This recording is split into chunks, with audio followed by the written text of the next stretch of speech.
आड़प मंडप विजे बेले बड़ अघटन आड़प पहंडी बेले प्रभु बलभद्र को पकाईदेले सेवायत पहंडी रे सामिल थिबा 10 रु अधिक सेवायत आहत मध्य होइछन्ति। समस्त आहत को जिला मुख्य डाक्तरखाना रे भर्ती करा जायछि। तो गतकाली संध्या 7टारे आड़प पहंडी आरंभ होइतिला। बड़ ठाकुर बलभद्र पहंडी आरंभ होइतिला। बड़ ठाकुर बलभद्र को तालध्वजरू पहंडी रे तळको अणा जायतिला। एही समय रे हठात चारमाळ उपरे हाबुड़े पड़ जाइथिले बड़ ठाकुर। फल सेवायत माने रथ तलक खसी पड़ते बहु कष्ट सेवायत माने बड़ ठाकुर को उठाई चारमाळ उपरे बसाई देथिले। एथिरे आहत होइथिबा सेवायत को तुरंत एम्बुलेंस जोगे जिला मुख्य डाक्तरखाना को निया जाइथिला। आहत मध्यरु अधिकांश सेवायत गोड़े आघात लगी। समस्त आहत चिकित्सा चली। सेपटे घटना को नहीं दुख प्रकाश करिसेंति मुख्यमंत्री मोहन चरण माझी। एथिसहित आहत सेवायत मानकर आशु आरोग्य कामना करिसेंति। तेरे कहीं घटिला बड़ विभ्राट जदि एने किछि तथ्य उपरे नजर पकाइबा जे आड़प मंडप विजे बेले ही विभ्राट घटितिला। तो चारमाळ उपरे श्री बलभद्र पड़ी जाइथिले। कोटी कोटी श्रद्धालुंक मनरे एने मध्य बहु कष्ट होइछि। तो कहीं किपरि घटिला एते बड़ अघटन एने प्रश्न समस्त मन उंकी मारुछि। आड़प मंडप विजे बेले केमिति पड़ीगले बड़ ठाकुर सेनापटा लागिरे त्रुटि जोगु घटिला कि एभली एक अघटन। सेवायतों बेपरुआ मनोभाव ना असावधानता बोली मध्य ए प्रश्न उठिछि। तो तालध्वज रथर चारमाळ ठीक भावे बंधा जाइथिला। तो एथिसहित चारमाळ अधिक सेवायत रहिथिबारु अघटन हैला कि बोली ए प्रश्न मध्य उठुछि। नियम को ठीक भावे मानु नाहंती कि सेवायत। तो भगवान बलभद्र पड़ी जिबा परे एभली किछि प्रश्न सामना को आसुछि। हम प्रतिनिधि सीमांचल पाढ़ी मध्य जोड़ी छथि। सीमांचल गतकाली जेतेबेले आड़प मंडप को विजे करिबा पई पहंडी रे जाइतिले बलभद्र तो पड़ी जाइतिले ए कथा समस्त को दुख देछि। तो एने अनेक प्रकार प्रश्न सृष्टि हेबा आरंभ होई सारिलाणी। तो कारण कोन किछि जड़ा पडुछि कि? तो लिपि देखंतु निश्चित पक्षे गतकाली महाप्रभुंकर जेतले आड़प मंडप पहंडी जारी रही से समय बड़ ठाकुर रथरे बड़ ठाकुर को जो पहंटी करते हठात देखा मिलला बड़ ठाकुर खसी जाइछन्ति। जहां लेकिन गोटे से समय स्तब्ध हो गले जी से पाखे थिला ही से अनुभव करिपरथिला जे किभଳି एभଳି भाव एत बड़ अघटन घटीगला। कहीं तो मु कहूँ मोर अनुभव जा आम एत वर्ष धरी महाप्रभु को सेवा कर आसलु केवे दिने मध्य एभଳି देखि नथु। गतकाल घटना को आमको मध्य स्तब्ध कर देछि। तेबे जा हो ना कहीं ये निहाती केउठे न केउठे गोटे सेवायतंकर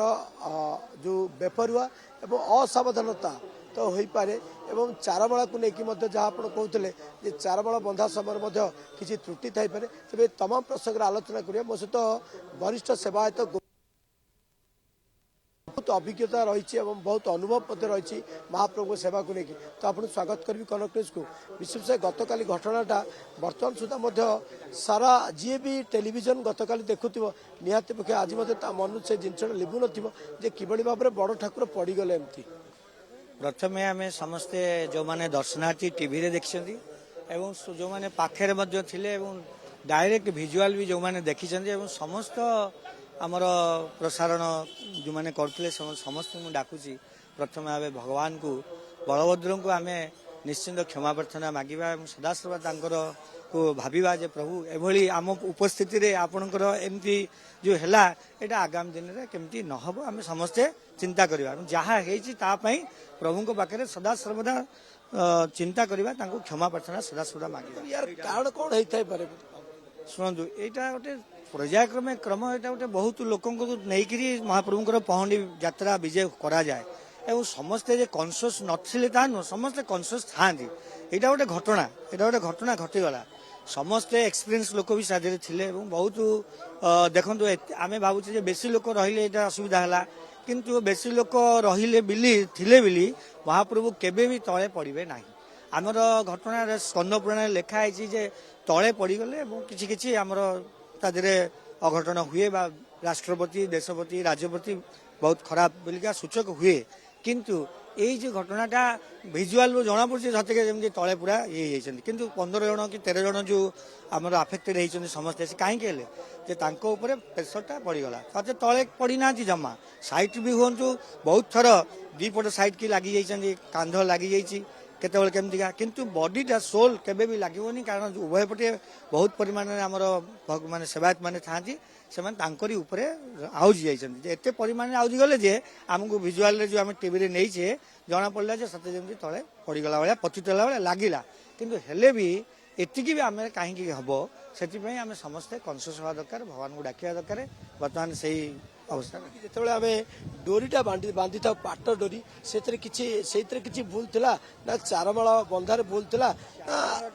ଚାରମାଳଟାର ଦୁଇଟା ସାଇଡ୍ ଗୋଟେ ହେଉଛି କଟା ସାଇଡ୍ ଖଦଡ଼ିଆ ସାଇଡ୍ ଗୋଟେ ଅଛି ଗୋଟେ ହେଉଛି ପାଲିସ ସାଇଡ୍ ଅଛି ସେଇଟା 4-5ଟା ଯଦି ପାଲିସ ଦିଆହେଲା ପୁଣି ଖଦଡ଼ା 4-5ଟା ଦିଆହୁଏ ସେ ତାଙ୍କର ବାନ୍ଧିବା ଟେକ୍ନିକ୍ ସେ ଜାଣିଛନ୍ତି ସେ କରନ୍ତି ସେଠି ଯଦି ବେଶୀ ପରିମାଣରେ ହେଇଯାଇଥିବ ମାନେ ପାଲିସ ପଟ୍ଟା ହେଇଯିବ ଖସି ଯାଇଥାଇପାରେ କିନ୍ତୁ ମୁଖ୍ୟ ଖସିବାଟା ମୁଣ୍ଡରେ ଯେଉଁ ପଛପଟଟା ଟଣକାଟା ଥିଲା ସେଇଟା ଖସି ଯାଇଛି ବୋଲି ସମସ୍ତେ କହୁଛନ୍ତି କାରଣ ମୁଁ ତ ନଥିଲି ପହଣ୍ଡି ବେଳେ ଯେତିକି ଦେଖିଛି ଏବଂ ଯାହା ହେଇଛି ବୋଲି ସମସ୍ତଙ୍କୁ ଶୁଣୁଛି ସେଇ କଥା ହିଁ ମୁଁ କହୁଛି ଯେ ଖସି ଯାଇଛି ନିଶ୍ଚିତ ଖସିଯିବା ଦ୍ୱାରା ଦୌଡ଼ିଟା ପୁରା ପଛକୁ ଯେଉଁମାନେ ଧରିଥିଲେ ପୁରା ପଛରେ ଯାଇକିରି ଅଛନ୍ତି ପୁଣି ତାକୁ ଦୌଡ଼ିଟାକୁ ଆଣିକିରି ମହାପ୍ରଭୁଙ୍କର ସେ ମୁଣ୍ଡିରେ ଲଗେଇକି ପୁଣି ଟାଣିଲେ ଏବଂ ତଳେ ଯିଏ ଥିଲେ ସବୁ ଉଠିକିରି ସିଧା ହେଇକି ଠିଆ ହେଇକିରି ଗଲେ କିଛି ଆପଣ ଦେଖନ୍ତୁ ଯେତେ ଆପଣ ବରିଷ୍ଠ ସେବାୟତ ହିସାବରେ କହିବା ଏଥିପାଇଁ ତ ଉତ୍ତରଦାୟୀ ଜଣେ ରହିବେ ନା ଶୁଣନ୍ତୁ ଘଟଣା ସଦାସର୍ବଦା ଘଟଣା ଯେତେବେଳେ ଘଟଣା ଘଟେ ଆମେ ଆଗାମୀ ଦିନରେ ଏହା କେମିତି ନ ହେବ ତା ପାଇଁ ଉତ୍ତରଦାୟୀ ରହିବା କିନ୍ତୁ କାଲି ଯେଉଁ ଘଟଣାଟା ଘଟିଗଲା ତା ପାଇଁ ଉତ୍ତରଦାୟୀ ପୂର୍ବରୁ ଆପଣ ତ ଚିନ୍ତା ହିଁ କରିନାହାନ୍ତି ଯେମିତି ହେବ ବୋଲି କାହାକୁ ଦାୟିତ୍ୱ ଦେଇଥିଲେ ଯେ ଉତ୍ତରଦାୟିତ୍ୱ ହେବ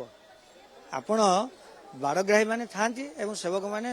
ପୂର୍ଣ୍ଣ ଭାବରେ କିଏ ପଛପଟେ ରହିବ କି ସାଇଡ୍ରେ ରହିବ ସେ ଦାୟିତ୍ୱ ସମସ୍ତେ ଥାଆନ୍ତି କିନ୍ତୁ ନିର୍ଦ୍ଦିଷ୍ଟ ଲେଖାଯାଇନଥାନ୍ତି ଅମୁକ ଅମୁକ ସେବକ ନା ୱିଥ୍ ନେମିଂ ଏଇମାନେ ରହିବେ ସମ୍ପ୍ରଦାୟ ସେବକ ରହିବେ ସୁପକାର ସେବକ ପଛପଟେ ରହିବେ ଆଗପଟେ ଦଇତାମାନେ ରହିବେ ଡୋରିରେ ଅନ୍ୟାନ୍ୟ ସେବକମାନେ ଡୋର ଧରିବେ ସାଇଡ୍ରେ ଅନ୍ୟାନ୍ୟ ସେବକ ଯେଉଁମାନେ ରହିବା କଥା ଦାୟିତ୍ୱ ସେମାନେ ରହିଛନ୍ତି ସେଇଟା ଯେଉଁମାନେ ତାର ପହଣ୍ଡିର ବିଜେ କରିବାର ଯେଉଁମାନଙ୍କର ଦାୟିତ୍ୱ ସେମାନେ ସେଇଟା ଠିକ୍ ଠିକ୍ ଜାଗାରେ ସେମାନେ ଅଛନ୍ତି ନା ନାହିଁ କାଲି ଗୋଟେ ଦେଖିବାକୁ ଗଲା ବରିଷ୍ଠ ସେବାୟତ ପହଣ୍ଡି ସମୟରେ କେହି ଦେଖିବାକୁ ମିଳୁନଥିଲେ କେବଳ ଦେଖନ୍ତୁ ଯୁବକ ହୁଅନ୍ତୁ ମାନେ ଏଭଳି ଯେଉଁ ସେବାୟତ ହୁଏତ ସେମାନଙ୍କର ଗୋଟେ ଥିଲେ ବରିଷ୍ଠ ସେବକ ମାନେ ଥିଲେ ନଥିଲେ ବୋଲି ନାହିଁ ସେମାନେ ବରିଷ୍ଠ ସେବକ ଥିଲେ ତ ଯେହେତୁ ବରିଷ୍ଠ ସେବକ ଦିଗ୍ଦର୍ଶନଟା ନିହାତି ଆବଶ୍ୟକ ଦିଗ୍ଦର୍ଶନ ନିଶ୍ଚିତ ଦରକାର କିନ୍ତୁ ପହଣ୍ଡି ଆଉ କ'ଣ ବରିଷ୍ଠ ଲୋକ କରିପାରିବେ କି କଷ୍ଟ କାର୍ଯ୍ୟ ନିଶ୍ଚିତ ତେଣୁକରି ୟଙ୍ଗ ମାସ୍ ମାନେ ତାକୁ କରନ୍ତି ସଦାସର୍ବଦା ଏବଂ ବରିଷ୍ଠ ମାନଙ୍କ କଥା ଶୁଣିକି ସବୁ କରନ୍ତି ତେଣୁକରି ଏଇଟା ତ ସବୁ ସଦାସର୍ବଦା ସମସ୍ତେ ଜାଣିଥାନ୍ତି ଏଇଟା ଏଇଭଳି ପ୍ରକାର ସମସ୍ତେ ମହାପ୍ରଭୁଙ୍କୁ ନେଇକି ଆମେ ଯିବା ତାକୁ ଆଉ ନୂଆ କରି ପିଲାଙ୍କୁ ଜଣେଇବାର କିଛି ନାହିଁ ସମସ୍ତେ ସବୁ ଜାଣିଥାନ୍ତି କିନ୍ତୁ ଯାହା କିଛି ହେଲା ସେଟା ଗୋଟେ ଘଟଣା ହେଲା ବୋଲି ଆମେ ତାକୁ ଧରିବା ଏବଂ ଭଗବାନଙ୍କୁ ଡାକିବା ଯେ ଆଗାମୀ ଦିନରେ କେମିତି ଆମେ ସଦାସର୍ବଦା ପ୍ରଶାସନ ମଧ୍ୟ ଗୋଟେ ଗୁରୁତ୍ୱର ସହିତ ନେଇକି ସେବାୟତଙ୍କ ସହିତ ଆଲୋଚନା କରିବା ଦରକାର ପହଣ୍ଡି ତ ପର୍ଟିକୁଲାର ପହଣ୍ଡି ନୀତିଟା ପାଇଁ ସେବାୟତଙ୍କ ସହିତ ଆଲୋଚନା ଦେଖନ୍ତୁ ଗତ ବର୍ଷ ଆମେ ଦେଖିଛେ ଜଗନ୍ନାଥଙ୍କର ପହଣ୍ଡି ସମୟରେ ଜଗନ୍ନାଥ ପୁରା ଗୋଟେ ପାର୍ଶ୍ୱ ପଟକୁ ଢଳି ଯାଇଥିଲେ ତ ସେଇ ସମୟରେ ମଧ୍ୟ ଗୋଟେ ଥିଲା ଦେଖନ୍ତୁ ଚଳିତ ବର୍ଷ ବେଳେ ପହଣ୍ଡିକି ନେଇ ସ୍ୱତନ୍ତ୍ର ଭାବେ ଗୋଟେ ବୈଠକର ଆବଶ୍ୟକତା ଅଛି ଗୋଟେ ସମନ୍ୱୟର ଅଭାବ ରହିଲା କି ନିଶ୍ଚିନ୍ତ କରନ୍ତୁ ବୈଠକ କରିକି କେମିତି ଠିକ୍ ସେ ହେଇପାରିବ କ'ଣ ଭୁଲ ଆମେ ଆଜିକା ଦିନରେ ଦେଖିଲେ ଏଇ ଆଗାମୀ ଦିନରେ ଏଇନେ ବର୍ତ୍ତମାନ ବି ପୁଣି ପହଣ୍ଡି ହେବେ ଏବଂ ସେ ଘରେ ବି ପହଣ୍ଡି ହେବେ ଆଉ ଥରେ ଦି ଥର ପହଣ୍ଡିର ବ୍ୟବସ୍ଥା ରହିଛି ତା ପୂର୍ବରୁ ନିଶ୍ଚିନ୍ତ ଆମେ ତାକୁ ବସିକି ସମୀକ୍ଷା କରି ନିର୍ଦ୍ଦିଷ୍ଟ ସେବକଙ୍କୁ ଦାୟିତ୍ୱ ଦେଇ ଯେଉଁମାନେ ତାର ଦାୟିତ୍ୱ ରହିବା କଥା ସେମାନେ ରହିକି ତାକୁ ପରିଚାଳନା କରି ନିଅନ୍ତୁ ଆହୁରି ବହୁତ ଭଲ ହେବା ଦରକାର ବି ସେ ପ୍ରତି ଥର ସେମିତି ହେବା ଦରକାର ତେଣୁ ସେଇଟାକୁ ଆଜି ପ୍ରଶାସନ ହୁଅନ୍ତୁ ବା ସେବକଙ୍କର ଆମର ନିଯୋଗମାନଙ୍କର କମିଟି ହୁଅନ୍ତୁ ବା ଦୈତପତିମାନେ ବି ହୁଅନ୍ତୁ ସମସ୍ତେ ଚିନ୍ତିତ ବର୍ତ୍ତମାନ ବି ଅଛନ୍ତି ଯେ କେହି ଯେ ଚିନ୍ତା କରୁନାହାନ୍ତି ତା ନୁହେଁ ଏଇଟା ମହାପ୍ରଭୁଙ୍କ କାମ କେବେ କେହି ଯାହା ବି ଭୁଲ ଭାଲ କୋଉଠି ବି କ'ଣ ହେଇଛି ସମସ୍ତେ ତାକୁ ସମୀକ୍ଷା ନିଜେ କରୁଛନ୍ତି ଯିଏ ସେଠି ପ୍ରେଜେଣ୍ଟ ଥିଲେ ଏବଂ ଯିଏ ନଥିଲେ ବି ସେମାନେ ବି ମଧ୍ୟ ସମସ୍ତେ କରୁଛନ୍ତି ପ୍ରଶାସନ ମଧ୍ୟ କରୁଛନ୍ତି ତେଣୁକରି ଆଗାମୀ ଦିନରେ କେମିତି ନ ହେବ ଆମେ ଖାଲି ଭଗବାନଙ୍କୁ ଯାଉ ମହାପ୍ରଭୁ ବଳଭଦ୍ର ଠାକୁରଙ୍କୁ ଡାକୁଛୁ ଜଗନ୍ନାଥଙ୍କୁ ଡାକୁଛୁ ମହାପ୍ରଭୁ ଆପଣଙ୍କ କାମ ଆପଣ ଠିକ୍ ସେ କରନ୍ତୁ ଯାହା ଗୋପୀନାଥ ମହାପାତ୍ର କହୁଥିଲେ ବରିଷ୍ଠ ସେବାୟତ ହିସାବରେ ତ ଏଥିପାଇଁ ଉତ୍ତରଦାୟୀ କିଏ ହେବ ବୋଲି ପ୍ରଶ୍ନର ଉତ୍ତରରେ ସେ କହିଛନ୍ତି ଯେ ହୁଏତ ଏ ଭୁଲ ହେବ ବା ଏଭଳି ତ୍ରୁଟି ହେବ କେହି ଜାଣିନଥିଲେ କିନ୍ତୁ ଆଗାମୀ ଦିନରେ ଯେମିତି ନ ହେବ ତା ଉପରେ ଗୁରୁତ୍ୱ ଦିଆଯିବ ଧନ୍ୟବାଦ ଆପଣଙ୍କର ଅଧିକ ସୂଚନା ପାଇଁ।